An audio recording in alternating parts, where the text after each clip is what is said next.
Paunawa, ang lahat ng nakapaloob sa kwentong ito, ay pawangkathang isip lamang, at hindi tunay na nangyari. Salamat po.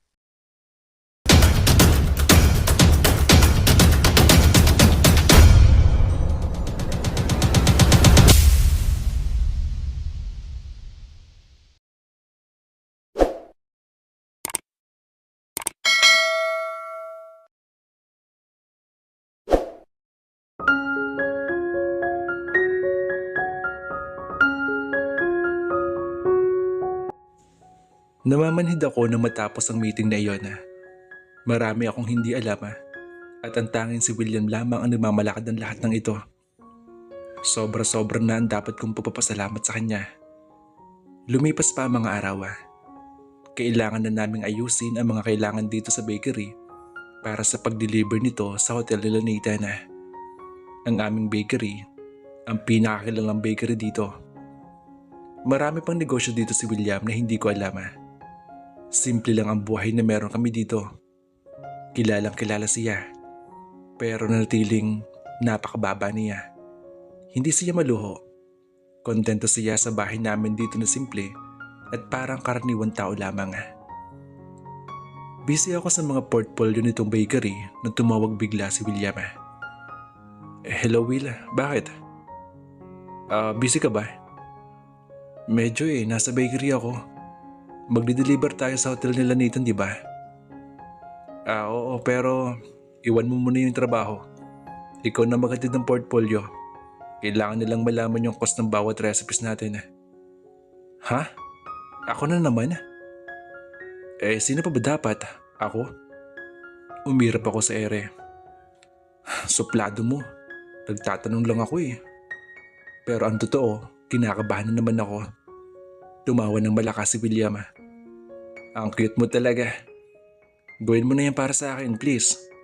May kailangan lang kasi ako ayusin Ayusin? At sino ka para kidnapin ako ha? Ang anak ko na andun. Anak natin yun, Darla. Narinig ko ang pagkabuhol-buhol ng linya. Nang una, nagtaka ako pero unti-unti ko naliwanagan ang lahat. Ilabas mo nga ako dito. Shh!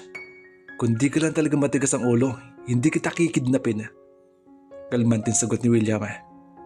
Gago ka! Sino kausap mo, ha? Tulong! Tulungan niyo ako! Kinidnap ako ng taong ito.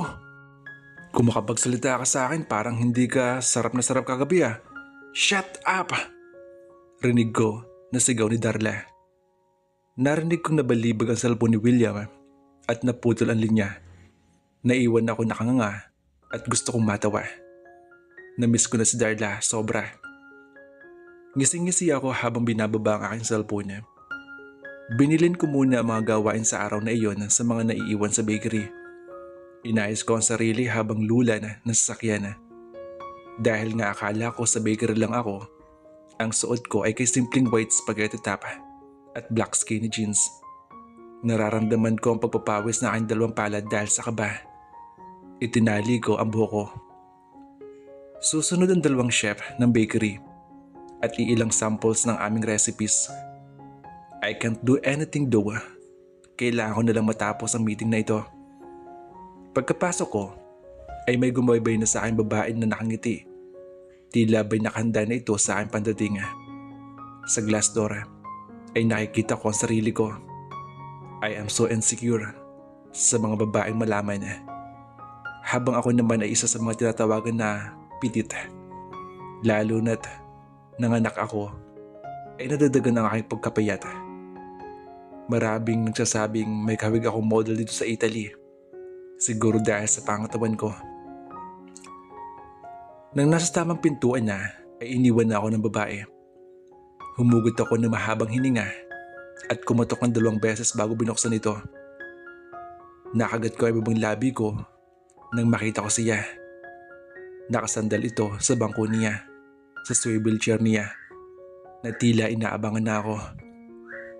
Umayos siya ng upo at pinagsiklop ang mga palad sa mesa. Good morning, sir.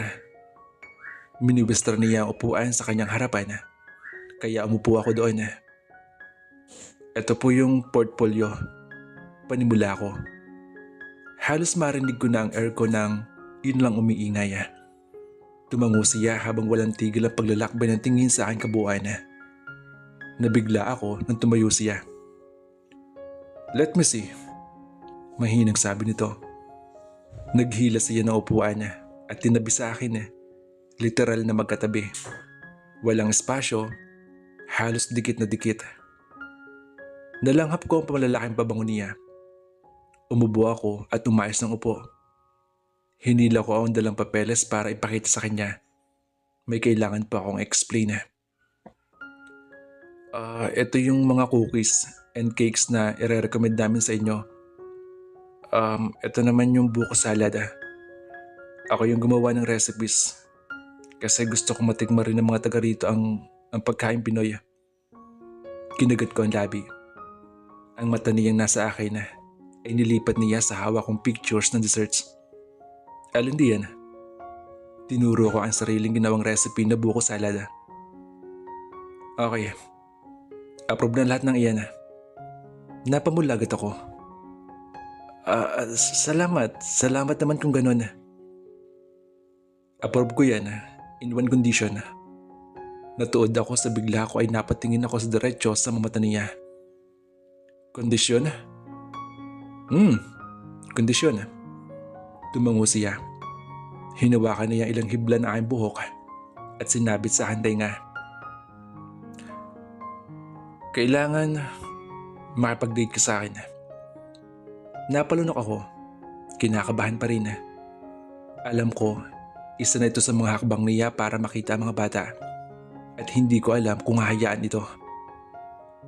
Laura, bulong niya sa pangalan ko. Napapikit ako nang dumapon na kanyang labi sa aking panga. Pinagsisihan ko yung araw na iniwan kita. Ang boses nito ay parang nabibiyak. Naramdaman ko ang kanyang pagpikit. Ayaw kong parasahin lahat. Gusto ko lang na bawiin niyo ko sa akin. Paunti-unti. Nagpatak-patak siya ng halik sa aking panga. Nanunusok ang balbas niya doon. Ang kamay niya ay nasa aking hita habang ang isa ay nasa aking likuran at kinukulong ako. Parang may kung anong bakal sa aking lalamunan. Noong mga panahong wala ka, nang panahong iniwan mo ako, sa unang pagkakataon naramdam ko ang kulang sa buhay ko na kahit kailanman ay hindi ko pa naramdaman. Bawat oras at araw ay nababaliw ako kung saan kita hanapin. Hindi ako makapagtrabaho ng ayos. Nagkaroon ako ng laban. At dun sa aksidente, hinanap-hanap kita, Laura. Sobrang sising-sisi ako dahil alam ko na ang babae na saktan ko ay hindi na babalik sa akin pa. Nasinayang ko ang isang katulad mo. Ngayon, sinapunan nito aking pisngi. Nanatili sa'yo nakapikit sa aking panga. Tila nananalangin na. I love you so much. Bulong niya sa akin. Parang lumutang iyon sa hangin. Tanggapin ko kung hindi mo na ako mahal. Pero bigyan mo ako ng pagkakataon na paramdam sa iyo ang pagmamahal na dapat noon ko pa pinaramdam sa iyo, Laura. Ang isang eksena ng perpektong pamilya na kasama si Nathan ay nagbigay ng lungkot sa aking puso. Hindi ako makapag-isip. Natatakot ako sa kung ano mangyari. Hindi na ako yung dating Laura. Ang sakit ang nagpabago sa akin. Umiling ako at kinalas ng pagkakahawak niya sa akin. Diretso akong tumayo. Padarag rin siyang tumayo. At nakita ko kung paano naging miserable siya. Ang kanyang mukha. Isa sa mga bagay na kinatatakutan ko ang makita siyang ganito. Mag-usap naman tayo. Please. Pag makaawa niya sa akin, kinuha niya ang buhok ko. Tama na. Mahinang sabi ko at dumalo ang luha. Nandito ka ba para sa mga anak natin? Natahimik siya. Hindi ko mawari ang kanyang ekspresyon. Nathan, alam mo ba? Hindi na akong dating Laurang kilala mo. Kung nandito ka para sa mga anak natin, sige, pwede mo silang makita. Napalunok ako. Gusto mong bigyan kita ng pagkakataon na patunayan mo nagsisi ka, di ba? Hindi pa rin siya nagsalita. Seryoso niya akong tinignan. Sige lang. Ito na yung huli mong pagkakataon. Gusto kong makita. Gusto kong makita na nagsisisi ka na. At iaalaw ko na makita mo sila. And please, pagkatapos nun bumalik ka na sa Pilipinas. At huwag ka na bumalik pa dito. Huwag ka na magpakita pa sa amin. Napalunok siya. Hindi pa rin natitibag ang titig sa akin. Hindi na nila kailangan ng tatay. Ang tatay dahil kaya ko na mag-provide sa kanila. Kahit anong gustuhin nila. Ayoko na. Ayoko na ng sakit na idan. Takot na akong sumugal ulit. Tumakbo ako paalis doon. Iniwan siya nakatunganga. Alam ko nakasunod ang kotse niya na umuwi ako. Hindi ko naman masisisi si William. Dahil alam ko na alam niya na nandito si Nathan. Habang nasa biyahe ay bumalik ang dating sakit. Mga sakit na nagdadala siya ng babae sa kondo niya noon. Noong nakita ko siya nakatitig kay Alessandra. Noong nakita kong hinahalikan niya si Alessandra. Noong nakikita ko kung gaano kaayaw niya sa akin. Bumalik lahat ang sakit. Napahagulgol ako lalo nang makita ang kambal na nasa bakuran kasama ang yaya nila. Nasa stroller ang mga ito at ginagala kanilang yaya para makita ang mga bulaklak na itinanim noon ni Papa. Parang nakalutang ako nang bumaba ng sasakyan at nilapitan sila. Sobrang kinabahan sa mga maaaring malaksihan. Narinig ko ang papaparada ng sasakyan ni Nathan at pagsara ng pintuan nito. Ang aming gate ay bukas na bukas at alam kong isang pasada lang na kanyang tingin. Buong-buo niya na makikita ang kambala. Humagikik ang dalawang kambal nang lumuhod ako at hinaplo silang dalawa. Mga anak, nandito yung tatay. Umiyak ako nang lumuhod si Nathan sa harapan nila. Lalo nang makitang inabot niya ang pisngi ng dalawang anak gamit ang nanginginig niyang kamay. Sa sobrang sikip na aking dibdib, ay tumayo ako at tumiwas. Dinig na dinig ko ang pagsinghap niya at nagmura ng marahan. Natahimik ang kambala na nakatitig lang sa kanilang ama. Kamukhang kamukha ko sila. Tanging tango lang ang sagot ko at pinalis sa mga luha. Panakan-nakan nakatingin sa kanila. Leo, Nathan, nandito na si Papa. Pumuyok ang boses niya. Nakita kong isa-isa niyang hinalikan ng matagal ang dalawang anak. Napahawak ako sa aking dibdib at dumalo ang panibagong luha. Ito na yung last chance mo, Nathan. Please, umalis ka na.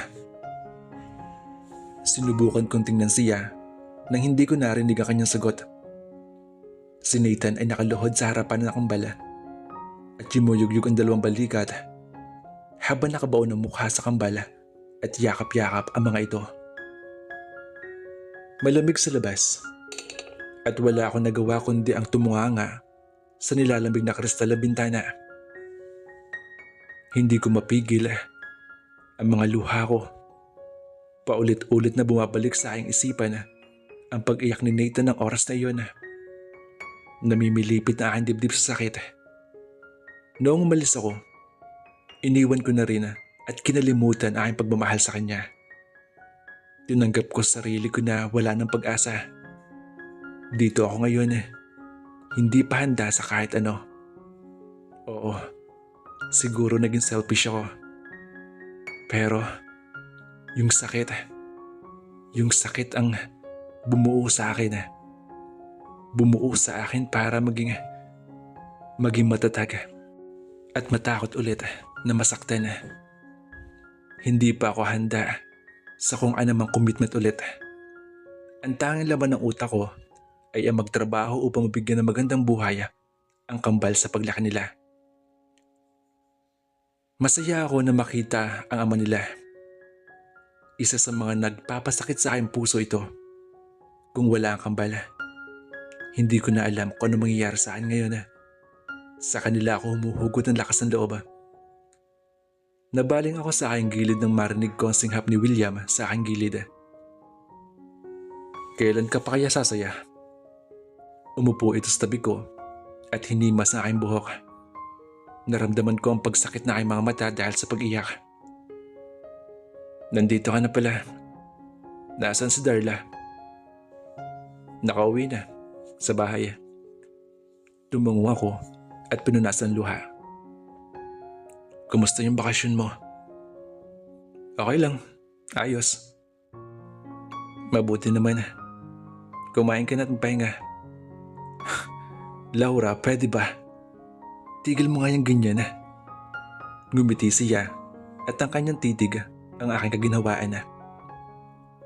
Gusto kong pawiin ang lahat ng sakit na nararamdaman mo. Pero alam kong malakas ka. Oo, lahat tayo dumadaan sa ganito. Sagot ko. Ni minsan ba, hindi mo natatanong kung bakit ko ito ginawa?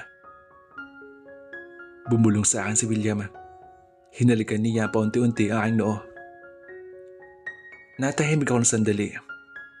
Ang pait at sakit ay nauwi sa aking mapait na pagngiti. Pumikit ako. I love you. Paos na sabi nito. Nanatili ako nakapikit. Di naramdam ang paghapdi ng sariling puso. I care for you. Dagdag niya. Tumango naman ako. Nilapat niyang muli ang kanyang labi sa aking noo. My little sister. Tuluyan na pumatak ang aking luha. Alam ko na. He is my comfort zone. Pakiramdam ko ay komportable ako sa kanya. Pakiramdam ko may something na namamagitan sa amin. Na parang lubid. Lubid na nag-uugnay sa amin dalawa. Dahil pamilya kami. Binaon niya ang ulo sa kanyang dibdib. Humikbi ako. Kuya. Tumango siya.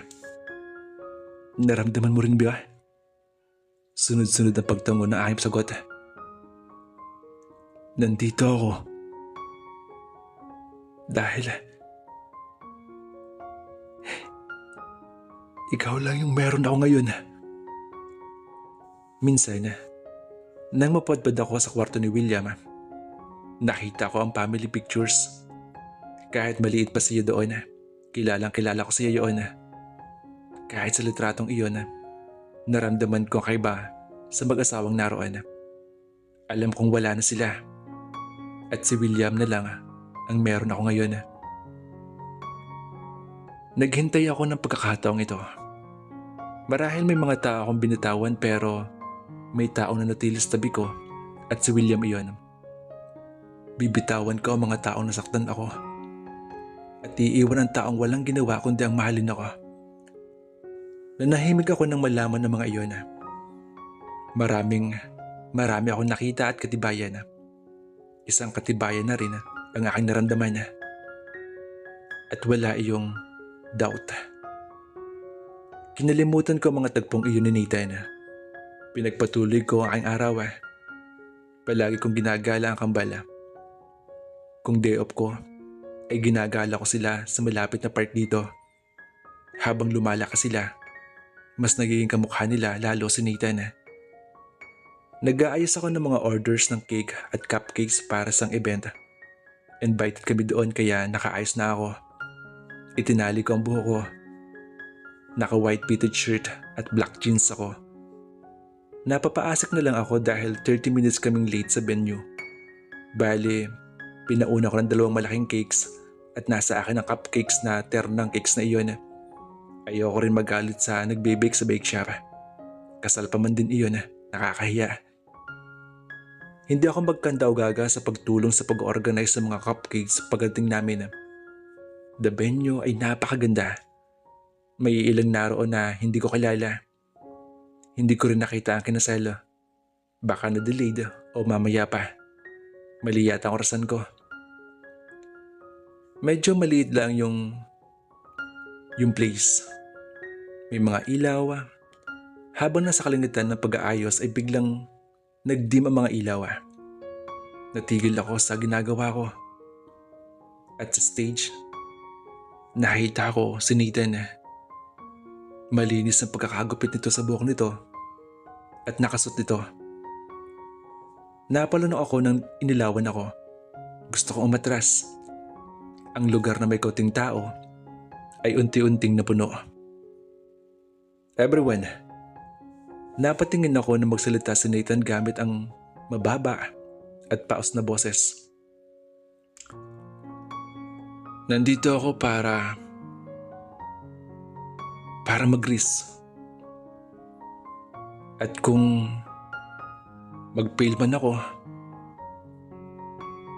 kinagat ko ang nanginginig na labi at iniintay ang susunod na sasabihin ni Nathan. Ano bang ginagawa mo, Nathan? Bulong ng isip ko. Nagsimula siyang kumanda. Sa kanyang likuran ay isang malaking TV. Habang background noon ay pinapakita ang pictures ko. Natutup ko ang labi. Noon iyon ng mga panahong patay na patay ako sa kanya. Ng mga panahong ayaw niya sa akin. Ng mga panahong nag-iipon ako ng mga litrato niya. Ang mga damit ko, ang mga araw na iyon ay tandang-tanda ko pa. Pero hindi ko ni minsan inakala na kukunan niya ako ng nakong litrato. Pumunta siya sa akin. Habang kumakanta siya ay nakatitig siya.